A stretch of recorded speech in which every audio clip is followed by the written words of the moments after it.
And this is Bright Star, Arkansas in Miller County. This is where my mother went to school.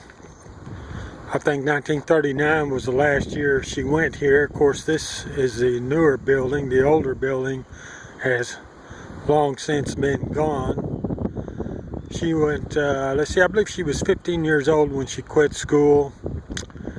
She told me she had too much work to do around the farm, which is about 3 miles north of here. And she got tired of not having money for a pencil.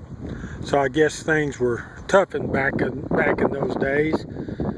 Let's see, my mother was born in 1924, so I guess 1939 would have been her last year that she spent here. But anyway, I guess she played on these old playgrounds here back years ago.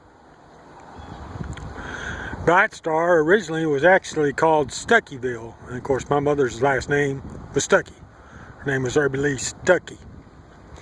And what happened was, way back in the 1800s, a bunch of those Stuckeys all came out of, I believe it's North Carolina, and came in through here.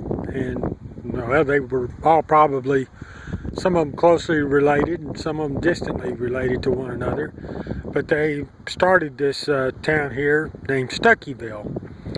And apparently in its early days it was kind of a rough place. They had saloons and some wild cowboys back in those days. And some cowboys come into a saloon, the story goes, and I guess that night there was a very bright star in the sky. Maybe it was Venus at its closest point to the Earth. Don't really know, but they lived here for a while, kept calling the town Bright Star because of that star they'd seen, and it kind of caught on, and they dropped the name Stuckeyville and started calling it Bright Star. But anyway, that's the story I've read about in the Atlanta, Texas Library about Bright Star. And anyway, my mother was connected to this, and I assume I know probably at least one aunt of mine probably went here too.